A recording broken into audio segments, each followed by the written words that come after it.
guys, welcome back. So Abby and I are still talking about healthy routines, healthy habits that we're establishing in different areas of our life. And this week we wanted to talk about homemaking. Abby and I are both obviously stay-at-home moms, homeschool moms, and we very much love our home and love being in our home. And part of being able to love your home and being comfortable in your home is living in a home that is not completely surrounded by chaos. And so keeping it tidy, having good meal plan ideas. We're going to talk about some of those things tonight. And personally, I can't wait to hear all the tips that Abby's going to share about how to keep a well-managed household with 11 bodies in it. So teach us all the things. I have no idea. I was hoping you were going to tell me what the secret was. No, I'm just kidding. Yeah, I think I am not super great at this, and in that I always say our house is never disgusting, but it's also never like perfect. I do a really good job at keeping it clean-ish, but it's never super clean. Like, it's always cleaned up. It's always tidy. Mm-hmm. But we aren't just like scrub the baseboard people and like dust the blinds people. In fact, I don't think I've ever done that since our mom made us do that, and I don't think I've ever done that before. But I do feel like I'm relatively good at keeping our house tidy. And I do think that does help me parent better. It helps me.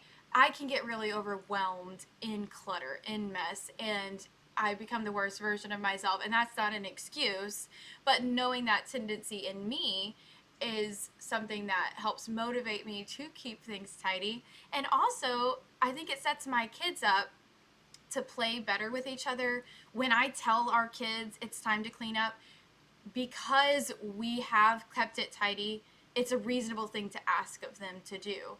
So I think I have a few tips, but if you are here for like a baseboard and blind schedule of cleaning, I think you are on the wrong show.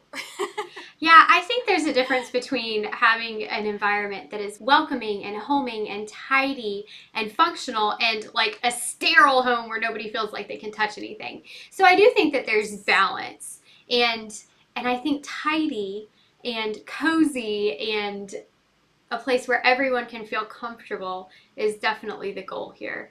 Yes. Okay, so what is your what's your big tip? What's your biggest thing? My biggest tip is do not let it get bad. Yes. So throughout the day, you are small benchmarks. Oh, I'm fixing breakfast. For the next 10 minutes, everybody clean up and then come to the breakfast table. Oh, it's 30 minutes until lunchtime. I'm going to go fix lunch plates. It's time to start cleaning up. So have these benchmarks, little chunks throughout the day. That way, you're not getting to 8 p.m. and saying, it's bedtime, the house is a mess, what are y'all doing? Everybody clean up. You're never having to recover more than a few hours worth of mess at a time. That, with little kids, is the biggest thing for me. And so for us, before every meal is a tidy benchmark. And I tell them I'm fixing plates or I'm starting to cook. And that's a benchmark we have of when I'm starting to do this, you're starting cleaning. So it's before we eat. It's before we get in the car as much as we can. You know, most of the time, it's like we're going to the park, clean up before we go to the park, and then we'll go to the park. There's some things that it's like we're leaving for church at XYZ of a time, and that's a hard cutoff. But if we're doing something like fun, that doesn't have like a timestamp on it and it's not a commitment, we're not getting in the car until the house is clean. Mm-hmm. And so we have those small benchmarks, and I think that is really, really fair when you're dealing with young kids. It would be unfair to expect them to recover a whole day's worth of mess in the 10 minutes over bedtime. And it's also, it just makes it never overwhelming because, okay, this mess took no more than 2 hours to make. I'm sure we can get it cleaned up in however much time. Mm-hmm. And you also have your kids' toys are both easily accessible, but also easy to pick up. You know, big bins, everything's kind of organized in its own big bucket and then able to slide into a cabinet or something like that. So everything is easy for them to clean up on their own. Because that's the other thing.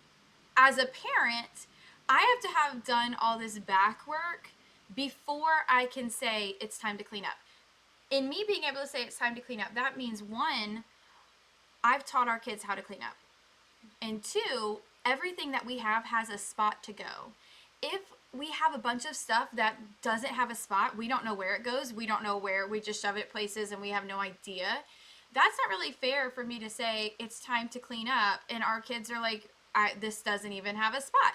So for me to even get to the point where I can say, hey guys, it's time to clean up, I have to have already established a place for everything that we have and it showed it to everybody. So everybody knows, hey, our shoes go in the shoe bench. Our coats go in the coat bucket. The magnetiles go in the magnetile bucket. And so that, and if you have a bunch of toys that you don't have a place for, it's time to purge. Mm-hmm. It's time to either find a place for them or make the place the trash can. Right. And I think that goes for a small home too, even if we're not talking about children's toys. It's an old adage, a place for everything and everything in its place. If it doesn't have a place in this house, it doesn't go in this house because it's just going to end up piled on the school table or piled on the kitchen table or piled in a junk drawer somewhere. And I'm bad about like holding on to things for a little while, like, oh, I might need this. But Right. we were also raised by in a family where we moved so often. And I think that kind of helped us not to be real clingy to a lot of things. It helped us to kind of have this mentality of we don't keep excess. And so I am a minimalist at heart. I would love to have only the practical things for our family in my home. I didn't marry a minimalist, and so we have to find compromise somewhere. But I love a good purge. I love a good purge. Yes. If things are cluttering, if it has the ability to cause clutter in my house, I don't want it here. I'm not a knickknack person. I don't want anything that can collect dust for me to dust. I want clean, clear surfaces, except for my bookshelf. Obviously, that's a thing. Yeah, But I was about to point that out, honestly. I am a book hoarder. But I have a theory about wanting a really great library of classic books for my kids and prayerfully grandkids one day. So I have a really good argument for that. And obviously, look, they're cleaned up. They're in their place, Yeah, so they're they can tidy. stay. That's fine. They Yeah. can stay. But I Yeah. think that's a good point for everybody, regardless of the size of your family. Obviously, if you have 11 bodies in your home and you have so much clutter, you're going to find yourself drowning in it. But even in my home with a family of 3, having excess leads to junk drawers and crowded surfaces. And that is overwhelming for me. I'm not a very anxious person. I don't get stressed out about a lot of things, but it's hard to sit down and enjoy my time with my family when I can see a lot of clutter and build up. So if it doesn't have a place, it doesn't belong in my place. Yeah. I remember every move, Mom would be like, this is a fresh start. And it was a time for a purge and to declutter. And there is like a sense of relief in that of like, oh, we're going to go through our stuff and you don't have to move to do that. You know, if you're feeling like you're drowning in your house, like you need to take dominion over that and you need to like purge. And I don't think of myself as a hoarder, but there is constantly a closet or a drawer in our house that is like, what is wrong with us? This is wild. And I do frequently have to like schedule a declutter. I don't know where it comes from. I don't know how it builds up, but stuff just happens and it does get overwhelming. And so you can declutter even if you're not moving. Yeah, I love a good garbage bag day. When Nathan was little, I remember he would see me with a garbage bag and like panic, like, what are you throwing away? And I would just say, nothing that was put away. And he would like dash to his room, like, what is out? But I also think that it's a healthy thing for your kids too, to every now and then just sit down and say, you have so much things. Let's look at maybe what you don't play with and find someone else who would enjoy that thing. And use it as an opportunity for them to gift others and to learn not to let excess build in our home too. Yeah. Well, I was going to go back to the garbage bag comment that you made. Yes, when you're feeling like things are cluttered, get out a garbage bag and do it. Also, I would say for parents teaching kids to clean up, I would not be afraid, and I might have done this, to throw away some things that don't get cleaned up. We can buy that naturally too. Yes, exactly. Exactly. We don't anymore, but we used to have those robotic vacuum cleaners. And they were scheduled to come on at 1 p.m., which was nap time, and 7 p.m., which was bedtime. And I had a rule. Our robot vacuum was named Dustin. And I hope you think that's funny. Because it was And Dustin. Yeah, it yeah, makes yeah, sense. yeah. Funny. Anyways, So clever. so we had a rule that whatever Dustin crashed into, this was back when they were dumb and they didn't have the like back up and turn around if something's on the floor. Your vacuum Could wisdom. be thrown away because you were expected to clean up before nap and clean up before bed. And if Dustin crashes into it, Dustin's mine. Like, and I'm not afraid to throw away some toys. I think that's impactful. You got to take it seriously. You got to take care of your stuff. Your stuff's a privilege, not a right. Yeah. So And we've also done, if it was something that was a very pricey thing, a very valuable thing, we would also just pick it up and take it away, and you had to earn that thing back because you didn't take care of it and didn't keep it put away. So I do think it's a valuable thing to do for your kids, and perhaps maybe you start with you have to earn it back. And then maybe you lead to you're still not taking care of it. Let's either gift it to someone else or right. yeah, Yeah, utilize that trash actually, bag. that's a good point. And so maybe I should clarify too. I think that's a great thing to throw away something that was left out is a great thing to do with warning. I Right. think it's fair if there's a warning. I think if you're just in a fit of rage because your house is messy and you're frustrated and you're just going around saying, "You guys never clean up your stuff. I'm throwing everything away." I think that is not rational and reasonable, and that's when it becomes not fair.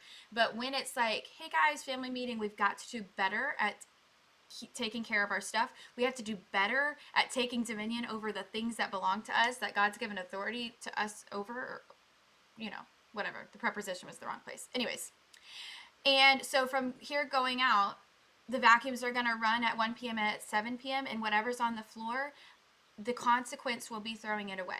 Then it's fair. Then it's a fair Right. consequence because the expectation for behavior was communicated. The consequence, if that isn't met, was communicated. And then it's very fair.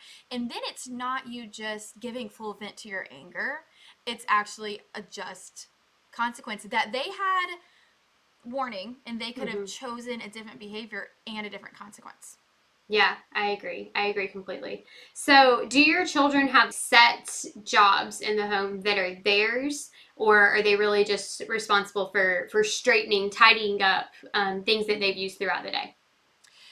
Again, this is not my like area of expertise, so I'll tell you what I do, but I'm sure you can find a much better organization podcast for you. But our kids do have morning chores that are their set chores, and that's chores that when they come down for school should be done. So it's, their room's clean, the hallway is on somebody's, and the bathroom, and your laundry's picked up, your bed's tidy, those types of things. And everybody does have itemized chores for morning chores.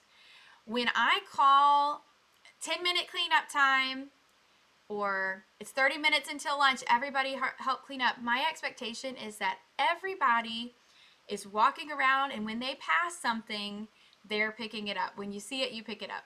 There are times when, there's specific chores for specific people, but those roundup calls, that's everybody all hand on deck. We're working as a family, and we're not saying, "Hey, you left your shoes out." I didn't No. play with that. Exactly. This is the time where we're about to eat as a family, and now we're working together to get ready to eat as a family. That's what I do.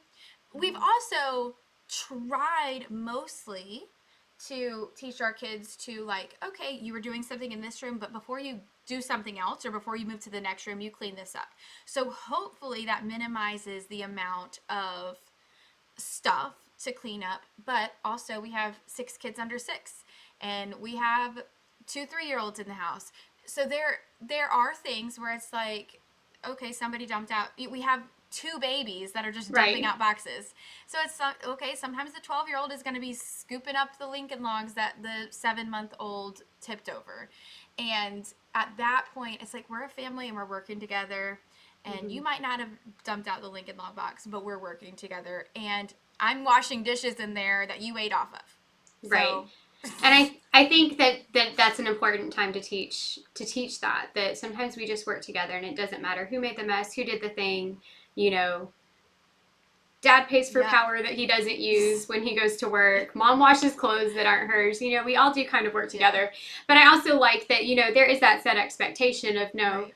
you are playing with the train set. And before you go on to the building blocks, we're going to put the Mm-hmm. trains away. Yeah. Just trying to kind of maintain as you go. Yeah. There's a Um, balance. There is a balance because you also don't want to foster like the expectation of like, oh well, my older sister is coming behind me to clean this right. up for me. So it's a balance of like we clean up after ourselves and also there's things that we work together on.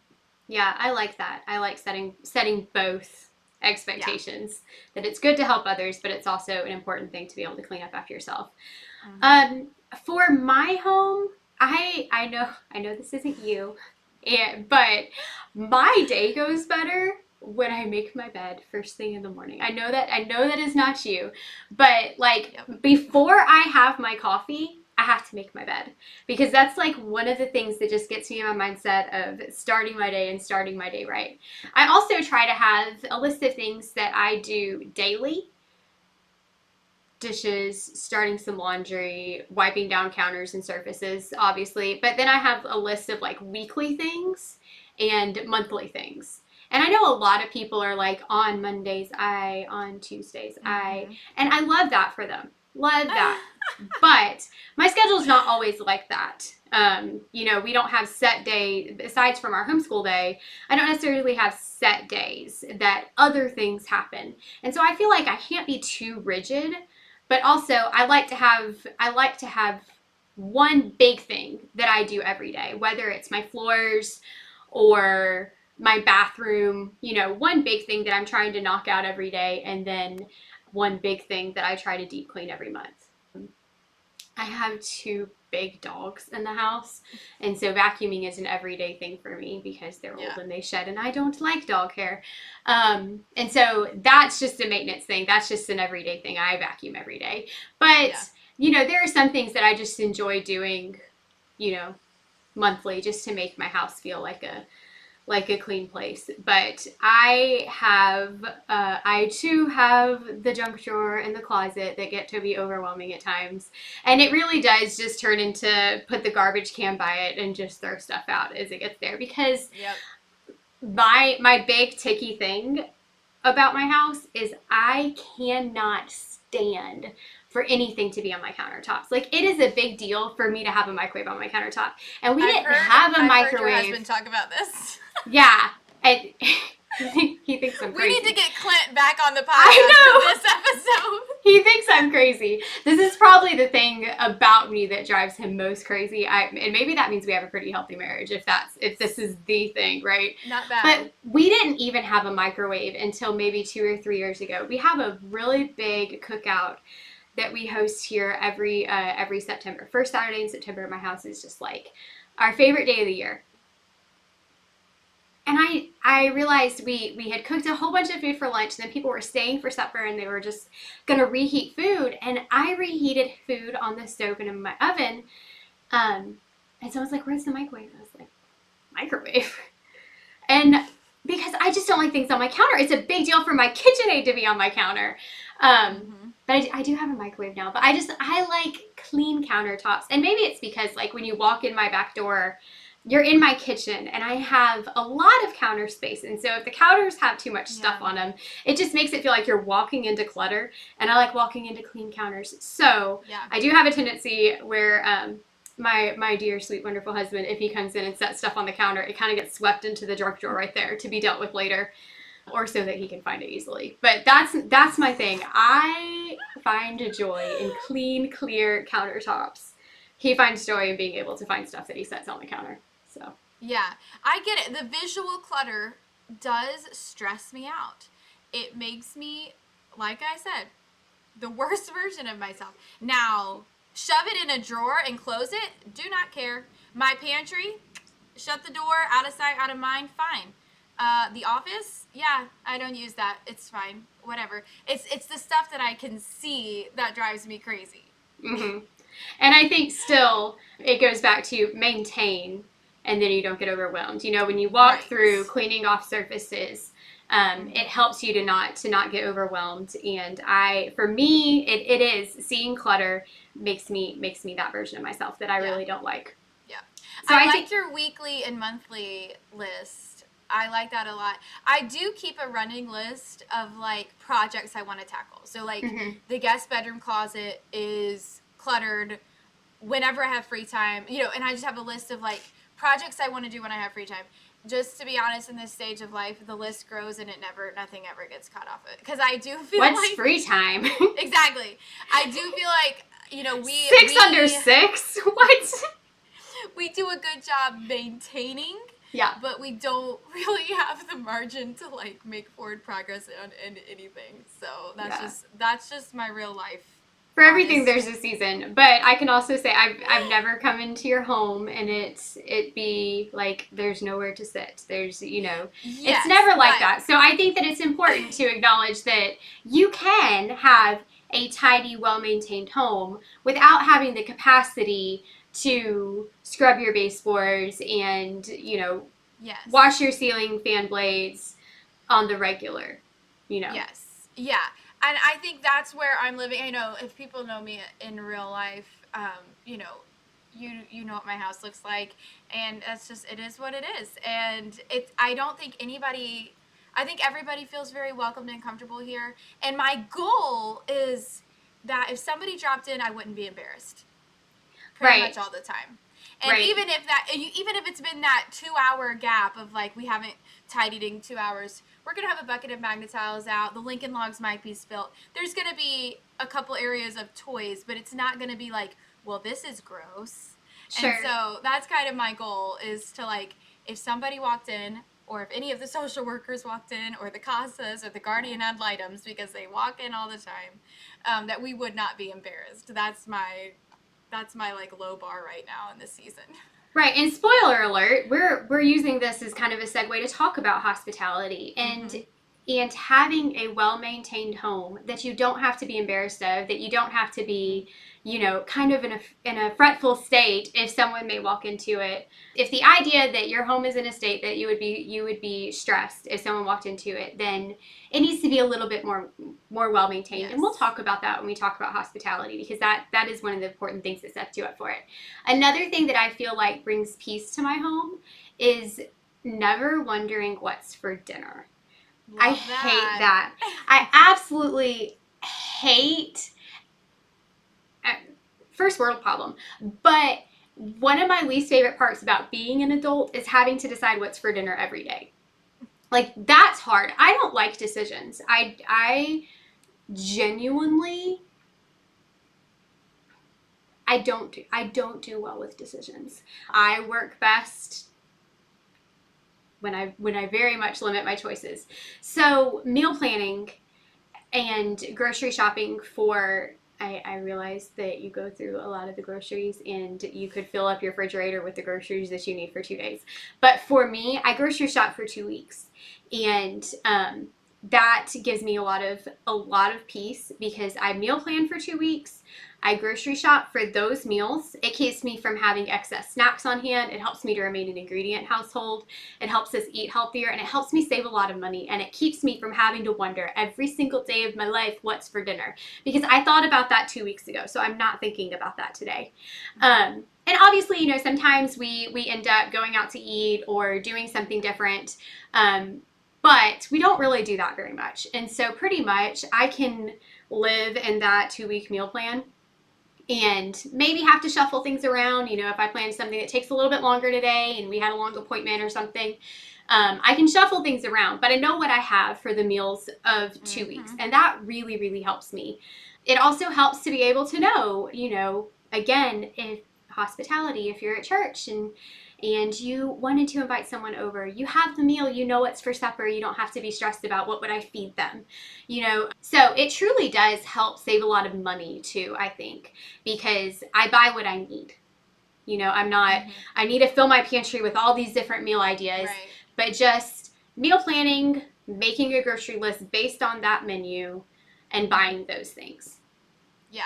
And then just people do it different ways, but I have a list of meals Mm-hmm. that I have the ingredients for. I feel really what is that word? Like it makes me feel claustrophobic. That's not the right word. To like have on Monday we will have this, on Tuesday we will have this. But I'm like, here's 7 meals that I have the ingredients for, and when and I can choose which day they fit into. Mm-hmm. And just having that plan, even if you have to shift or need to shift, it's very freeing Mm-hmm. because it takes out that daily stress. Like you said, you planned ahead for this, so now you don't have to worry about it every day. And that's even, for me, it doesn't mean I'm making a homemade from scratch meal every single night. In fact, I know I'm going to be cooking for a huge crowd on Sunday and a huge crowd on Wednesday. I know on Monday night we always eat leftovers from Sunday. On Tuesday we eat a homemade meal. On Wednesday I'm cooking for church. On Thursday we eat leftovers from Wednesday. And so I have Mm-hmm. on Friday I cook. And Right. so not saying you have to make a homemade meal every night, but that I've planned ahead and I know how many homemade meals I need to make. Right. And realistically, it's a lot harder for you to have leftovers than it is for us. It's hard to cook for a family of three. So if you make a Mm-hmm. lasagna or a casserole or a pot of soup, you cannot make 3 servings. So Right. it's going to end up into a leftover Mm-hmm. meal. And a lot of times, I know that Tuesdays are our homeschool community day, and we Mm-hmm. drive an hour and a half one way and an hour and a half back. So we spend 3 to 4 hours in the car to meet with our homeschool group, and we get back later. But I don't want to fall into the habit, one, money, two, healthy. Mm-hmm. But I don't want to fall into the habit of grabbing a pizza or, whatever. So I'll either plan for a crock pot meal that day or have cooked something great on Monday night to plan for leftovers the next night. Right. And it keeps us from just blowing ridiculous money on unhealthy food. And it also makes me not feel as I can enjoy my ride home, kind of unwinding after a busy Yeah. homeschool community day, knowing that supper's taken care of. I don't have to Mm-hmm. be anxious driving home wondering how I'm going to feed my family that night because I've already thought about it. Because I don't Right. feel like cooking, but they're gonna be hungry and they need to have something healthy to eat. Yeah. So If I am gonna serve leftovers for a meal, I have to plan for that. So like when like the other night I made chicken enchiladas, and I had to quadruple the recipe because I knew I was putting 2 pans in the freezer. mm-hmm. But we're also eating 2 pans, and so it's not just like, oh well, I again, that's accounted for in my grocery list and in my baking. But it's easier to cook and shred 8 chicken breasts Mm-hmm. than 4 one day and 4 the next day. And so if I plan ahead, I can combine this work, and it really really helps. Like I use my food processor to chop onions, and I will go through my menu and be like, okay, am I going to need onions tomorrow or the next day, and I'll Mm-hmm. chop them and bag them. So it's just, again, being able to think through so that I can use my time wisely.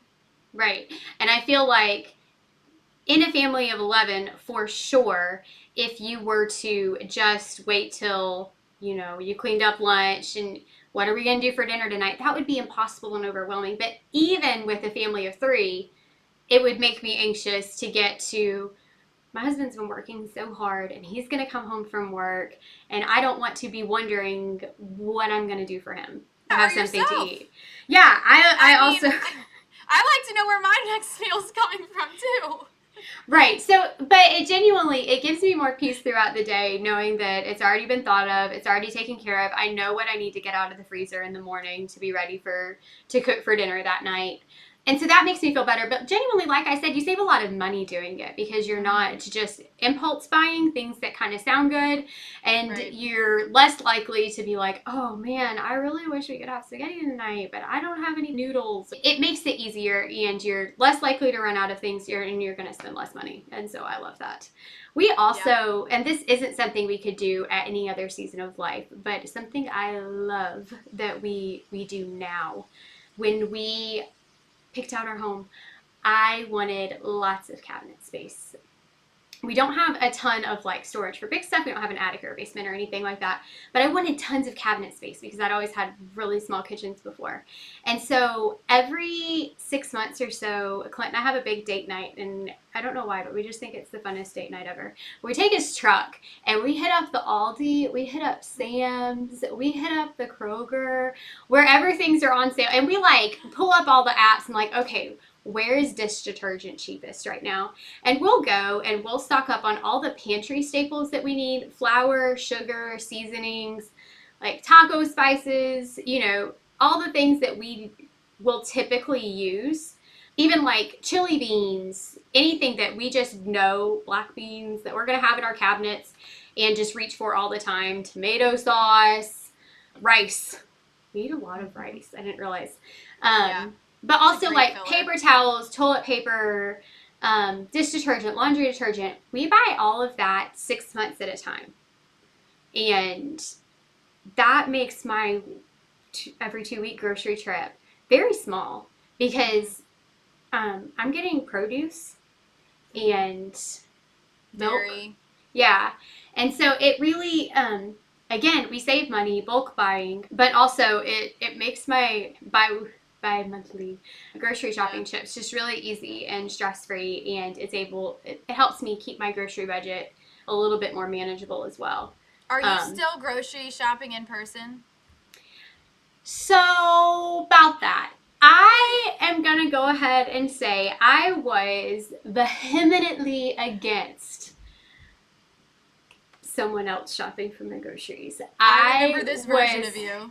I was outspoken about the fact that there was no way I trusted some college kid to pick out my cucumbers. Like, absolutely not. I always enjoyed grocery shopping, and that just wasn't like control I was going to relinquish to somebody. I don't want you picking out my produce. I don't know why, but it was a thing for me. But winter is gross, and I don't like getting out of my car. And also, there is the convenience. I also feel like when they first started doing this, like with Kroger, you had to pay. Like it was extra to get pickup. And then when Walmart started doing it for free, I was still like, no, I don't trust you people. You're not going to do it right. And sometimes they don't. So I will say that. But it is really nice to be able to just sit down with your app, make your grocery list, or make your meal plan, and then just put your grocery list in. Again, I think it can be a way to help you stop impulse buying and just get the things that you absolutely need. So I will eat my words. They're tasty. I absolutely, especially in the wintertime. Yep. I'm absolutely doing grocery pickup. Oh yeah, I'm a fan, and I'll add stuff to my Kroger cart and my Walmart cart and see which one's cheaper, and it's great. I love it. I'm all about the grocery pickup order. I have had one time I had ordered 10 pounds of russet potatoes and 5 pounds of sweet potatoes, and Guy gave me 15 pounds of sweet potatoes, and I'm like, this is a lot of sweet potatoes. But I went in on the Walmart app and I said, and they gave me my money back, and they didn't even ask me to bring back the stuff. Well, that's nice. I know of somebody that has a really large family who her favorite mix-up story is that she ordered a large chuck roast. And apparently they didn't have any, chuck roast, stretch it, feed a lot of people. And so their replacement was a ribeye. Like one. That's because that's the same thing. One steak. And she's like, how am I supposed to feed my family with this steak? That's hilarious. But no, I love it. I love it now. And I think it's a good way to stop yourself from impulse buying snacks just because you're walking down the aisle and it looks delicious. So, no, big fan now. I will eat my words. But I'm glad you came around. I did. You told me I would. I told you you were crazy. So, you're right. Every now and then,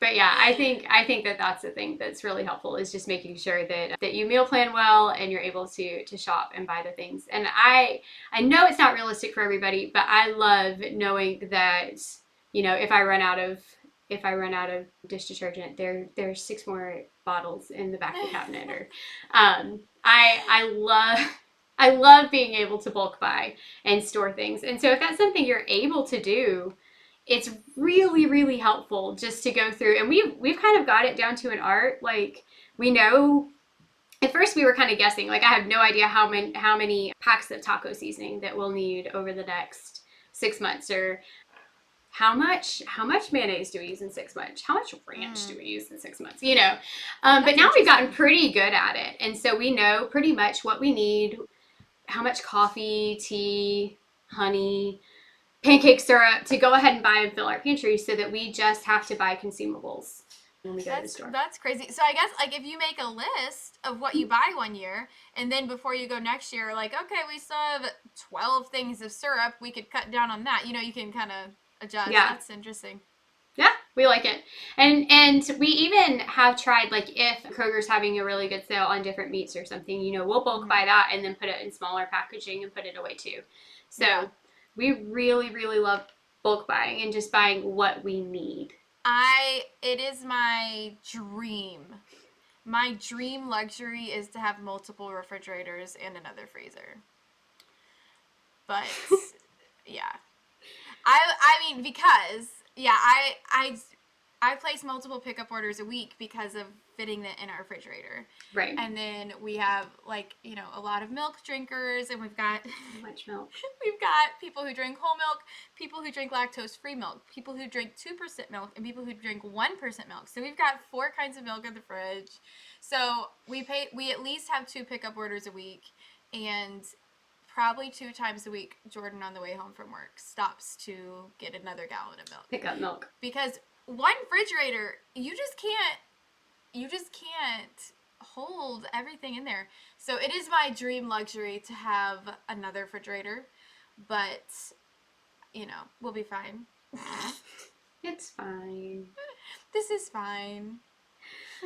What else can you think of that's just a helpful way to maintain the state of your home?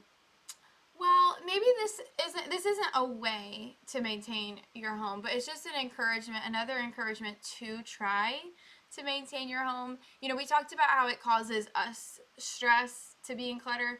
I have noticed that I think it causes our kids stress too. I think when our toys are tidy and things are in buckets and separated by the right kind of toys, our kids play together better. They fight over toys less. When I tell them to clean up, they're less overwhelmed by that task. So just out of love for your family too, I think it's a good thing to do. And next time we do a podcast, it is going to be about loving the stranger and hospitality and how we can be hospitable and serve other people. And it doing this will enable you to be able to say yes to other things. If you're constantly feeling like you're behind, if you're constantly feeling like you can't get ahead, like you're drowning, it really, really prohibits you from serving others. And so if you're out and about and your house is embarrassing, you're going to be less likely to be like, hey, why don't you just follow me back to my house and we can have coffee and talk about this? Mm-hmm. Or, hey, come on in. And so just out of love for others too. We've talked about ourselves and how it makes us feel better, and that's great. But also just recognize that it is a way to love others. It's a way to love your kids, and it's a way to be able to open up your home and show hospitality to other people too. Not that your house has to be perfect to do that, and we'll talk about that next week, but it shouldn't be embarrassing. Yeah, I was just gonna say it doesn't have to be a clinically sterile, shining, beautiful home in order for people to be comfortable sitting in your home and fellowshipping with your family. And that's your goal. That's the place that you want to be, where Right. your home is a pleasant environment to be in. No one Mm-hmm. wants to sit in a dirty home, a cluttered home, and visit with others. It makes everyone feel a little anxious. And I would also say you don't have to have a beautiful, well decorated home. And we'll go Mm-hmm. into that as well. But Yeah. you don't have to feel like you have to have a up to date. Maybe your home is outdated. Maybe that's Mm-hmm. what you can afford right now. Maybe that's where you're at. But you can have a well maintained, comfortable home, whether it is completely redone and beautiful and exactly your dream home. You are where the Lord has you, and you need to embrace that and fix what you can. Make it a homey, pleasant, comfortable environment where you can play and clean up after yourselves and have delicious, healthy meals and just enjoy your family and be able to invite others in and enjoy that with you. So yeah, I think that it's better for us. I love I love that my husband can come home from working hard and come home to relax and not come home and feel overwhelmed. And so I take that personally too. I think it was Charles Spurgeon that said, home should be a place that the husband wants to come home to. Um, and so I remember that sometimes, and I think he works very, very hard. And I want him to be able to walk in the door and not just see mess and chaos. And he will be the first to tell you, there are parts of my life that are pedantically over the top organized, and there are parts that are not. And so I would say, too, do not look at your whole home and get overwhelmed because you can't do everything.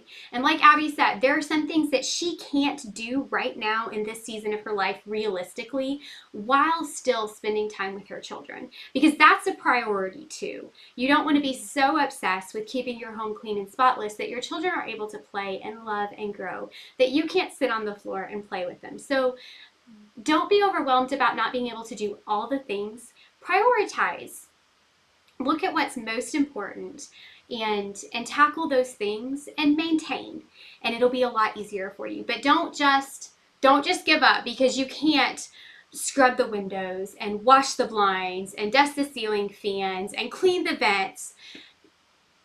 Maintain the important things, prioritize, and make sure that you're still able to enjoy your family, because if you're spending too much time pouring into the physical home, then you're going to miss out on sitting down on the floor and playing with your babies too. So find that balance and prioritize the important things. That's one thing that the benchmarks of the day has helped me, because you could look at my, if I could look at the living room at 10:20 a.m. and be like, "Oh my gosh, guys," cuz there's 9 of them. And so there's a kid with a stack of math books, and there's this kid with a stack of science books, and there's a kid with a history book, and then there's a kid with the Lincoln Logs, and the kid with the Magna Chalice, and the kid with the Legos, but to be able to say it's okay. They're all having fun. They're all using you're using what's out. It does look like chaos. In 40 minutes, we're going to clean it up so I can sit down and join in on one section of this chaos. So that's a good place to start. If you and your kids are overwhelmed by toys, go get a bunch of storage bins and sort them out and find a place for everything. Show your kids the place for everything, and then tell them the expectation that you have of them, and then help them learn how to do it. And then when they don't do it, throw some stuff away. I do love the benchmarks. I'm sure that a lot of people are going to find that helpful. Well, like we said, tune in next time because this is really a precursor to all that we want to say about hospitality. It's something that both Abby and I are really passionate about, and something that I truly believe is one of Abby's just spiritual gifts in a way that she's able to minister to others and to really and truly, and I've said this before to others, and I think to her as well, I think it is such a beautiful support to her husband's ministry that she is always so able and willing to show hospitality to others, even in the chaos that can be a family of 11. She always finds time to serve others and to love others so well. So there's so much that we can learn from Abby and her gift of hospitality. So tune in next time because she's got a lot of good things for us. See you later.